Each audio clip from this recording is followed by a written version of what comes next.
నమస్తే, నేను మీ తేజ. రేణు దేశాయ్ ఈ మహిళ తెలుగు రాష్ట్రాల్లో ఉన్న అందరికీ కూడా తెలుసు. అయితే ఈ మహిళకు సంబంధించిన సోషల్ మీడియా అకౌంట్స్ పైన చాలా మంది నెగిటివ్ గా కామెంట్స్ చేస్తా ఉన్నారు. చాలా దారుణమైన కామెంట్స్ చేస్తా ఉన్నారు. రీసెంట్ గా కుక్కలకు సంబంధించి ఆమె హైదరాబాద్ ప్రెస్ క్లబ్ లో ఒక ప్రెస్ మీట్ ఏర్పాటు చేయడం, దానికి సంబంధించిన విషయాన్ని వెల్లడించే టైంలో చాలా మంది ఆమె పైన నెగిటివ్ గా కామెంట్స్ చేసి బూతులు పెట్టి చాలా ఇబ్బంది పెట్టే ప్రయత్నం చేశారు. అయితే రీసెంట్ గా కొంతమంది వ్యక్తులు ఫేక్ అకౌంట్లు క్రియేట్ చేసి చాలా పర్సనల్ గా పెట్టారు. నిజానికి ఆమె సీరియస్ గా తీసుకుంది విషయం. తర్వాత సైబర్ క్రైమ్ పోలీసులకి ఇన్ఫార్మ్ చేసింది, కేసు పెట్టింది. ఎవరైతే తన సోషల్ మీడియా అకౌంట్, తన పోస్టుల కింద నెగిటివ్ గా కామెంట్స్ పెడుతున్నారో వారి వివరాలు వారికి ఇచ్చింది. పోలీసులు కేసు నమోదు చేసుకుని దర్యాప్తు ప్రారంభించారు. దాదాపు వారం రోజులు అవుతుంది కేసు నమోదయ్యి. సో రీసెంట్ గా ఈ రోజు ఇద్దరిని అరెస్ట్ చేశారు. ఎవరైతే రేణు దేశాయ్ పైన నెగిటివ్ గా కమెంట్స్ పెట్టి తనని ఇబ్బంది పెట్టే ప్రయత్నం చేశారో వారిని ఈరోజు ఇద్దరిని అరెస్ట్ చేశారు. నిజంగా ఈ విషయం చాలా బాధాకరమైంది. ఎందుకంటే ఆమె ఒక దేవి మాలలో ఉంది. ఒక ప్రెస్ మీట్ లో కుక్కలకి సంబంధించిన విషయాన్ని చెప్తున్నప్పుడు అక్కడే ఒక పర్సన్ ఆమెని ఒక బూత్ పదజాలంతో ఆమెను తిట్టడం జరిగింది. దాన్ని కూడా ఆ రోజు ఆమె ఖండించింది, అక్కడే గట్టిగా మాట్లాడే ప్రయత్నం చేసింది.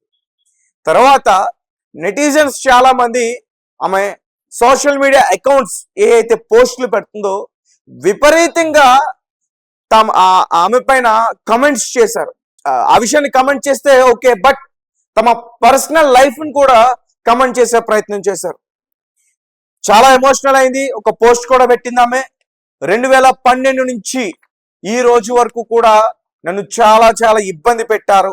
నా పర్సనల్ లైఫ్ గురించి, నా మ్యారేజ్ గురించి, అలాగే నా బాడీ షేమింగ్ గురించి చాలా ఇబ్బందులు పెట్టారు. ఇక్కడ నేను ఊరుకోను. కనీసం మీరు ఈ కామెంట్స్ చేసే ముందు, మీరు చాట్ టైప్ చేసే ముందు, లెటర్స్ ని టైప్ చేసే ముందు మీరు ఖచ్చితంగా చదువుకునే వారే అయ్యి ఉంటారు. కానీ మీ జ్ఞానం ఎక్కడికి పోయింది? మీ తల్లిదండ్రులు మిమ్మల్ని చూస్తే నాకే చాలా బాధ అనిపిస్తుంది. మీ తల్లిదండ్రులను చూస్తుంటే అంత బాగా మిమ్మల్ని పెంచారంటూ చాలా ఎమోషనల్ గా కామెంట్ చేయడం అయితే జరిగింది. మొత్తానికి సోషల్ మీడియా యాక్టివిస్ట్ కృష్ణకుమారి గారు అలాగే రేణు దేశాయ్ గారు ఇంతకు ముందు వెళ్ళి కేసు అయితే పెట్టడం జరిగింది. ఈరోజు ఇద్దరినైతే అరెస్ట్ చేశారు. పోలీస్ స్టేషన్ వీరు కూడా వెళ్ళారు. ఆ ఇద్దరికి ఖచ్చితంగా ట్రీట్మెంట్ వేరే లెవెల్లో ఉంటుంది. ఎందుకంటే రేణు దేశాయ్ ఎవరు ఏంటి అనేది అందరికీ బాగా తెలుసు. సో ట్రీట్మెంట్ విషయంలో ఖచ్చితంగా కొంచెం కఠినంగానే ఉంటుందని అయితే మాత్రం నాకు అనిపిస్తుంది. రైట్, గతంలో ఆమె ఫీల్ అయినప్పుడు ఎమోషనల్ గా చాలా విషయాలు చెప్పింది. అవేంటనేది ఒకసారి నేను వివరించే ప్రయత్నం చేస్తాను. ముఖ్యంగా సోషల్ మీడియాలో తనపై నెగిటివ్ కామెంట్స్ చేసే వారిపై నటి రేణు దేశాయ్ ఆగ్రహం వ్యక్తం చేశారు. ఫేక్ అకౌంట్లు క్రియేట్ చేసుకుని నిత్యం అసభ్య పదజాలంతో తిడుతున్నారని, కనీసం నేను దేవి మాలలో ఉన్న ఆ విషయం కూడా మరిచి చెప్పకూడదు. చాలా దారుణమైన మాట ఇది. మాలలో ఉన్న తనని రాత్రికి రేటు ఎంత అని కామెంట్ చేస్తున్నారని చెప్పేసి ఆమె మాట్లాడారు. తన గురించి అనుచిత వ్యాఖ్యలు చేసే ప్రతి ఒక్కరిని ఆమె అడుగుతున్నారు, ఇంటికి వెళ్ళి మీ అమ్మా నాన్నల ముందు మిమ్మల్ని నిలబెడతాను. ఈ మేరకు ఇన్స్టాగ్రామ్ లో 2 వీడియోలను కూడా ఆమె షేర్ చేయడం జరిగింది. మార్చ్ 1st డేట్ లో ఎప్పటి నుంచో నా పైన రకరకాలుగా కామెంట్లు చేస్తా ఉన్నారు. 2012 నుంచి నేను విడాకులు తీసుకున్న దగ్గర నుంచి కూడా ఎన్నో నెగిటివ్ కామెంట్స్ చేస్తున్నారు. నా పర్సనల్ లైఫ్ గురించి, నా డైవర్స్ గురించి, నేను ఎంత భరణం తీసుకున్నాననే విషయం గురించి కూడా చెప్తున్నారు. అలాగే పొలిటికల్ గా మీరు ఏ పార్టీకి సపోర్ట్ ఇస్తున్నారంటూ కూడా కామెంట్స్ చేస్తా ఉన్నారు. ఇలా ఏది వదలకుండా అన్ని డిపార్ట్మెంట్స్ నన్ను కవర్ చేశారు. లైఫ్ లో నేను వినడానికి ఇంకేం మిగలలేదు.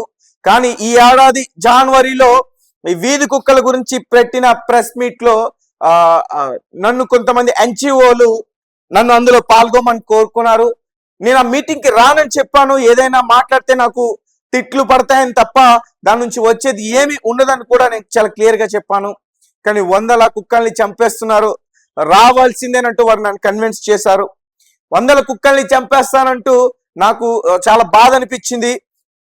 100 కుక్కల్ని చంపేస్తుంటే నాకు చాలా బాధ అనిపించింది.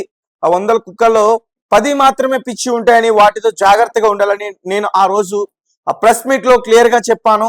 ఆ 10 గురించి ఆలోచించాలి, మిగిలిన 90 కుక్కల్ని చంపకూడదని అన్నాను. అందులో నేను ఏమన్నా తప్పుగా అన్నానా? 100కి 100 కుక్కలు మంచివే అనలేదు కదా. మనుషులు చేసిన కుక్కలు చేసిన తప్పు తప్పే. కానీ నేను చెప్పింది అర్థం చేసుకోకుండా కొన్ని స్టూపిడ్ యూట్యూబ్ ఛానల్స్, కొన్ని పనికి మాలిన ఇన్స్టాగ్రామ్ పేజెస్ లో నన్ను కామెంట్స్ చేశారు అంటూ కూడా ఆమె చాలా విషయాలను చెప్పడం అయితే జరిగింది. ఆ రోజు ప్రెస్ మీట్ లో నుంచి బయట నుంచి వచ్చిన ఒక వ్యక్తి కూడా ఒక మాట అన్నాడు. కనీసం దానికి కూడా నేను కాపాడకూడదు అంటూ కూడా ఆమె చాలా ఫైర్ అయ్యారు. ఆ రోజు ప్రెస్ మీట్ లో నిజంగానే ఒక వ్యక్తి కొంచెం పర్సనల్ గా ఆమెను తిట్టడం జరిగింది. బాడీ షేమింగ్ కూడా చేశారు. తర్వాత నెటిజన్స్ కూడా చాలా మంది నెగిటివ్ గా కామెంట్స్ పెట్టారు. ఆమె పర్సనల్ లైఫ్ గురించి మనకి అనవసరం. ఇష్యూ ఏదైతే ఉందో దాని గురించి మాత్రమే మాట్లాడారు.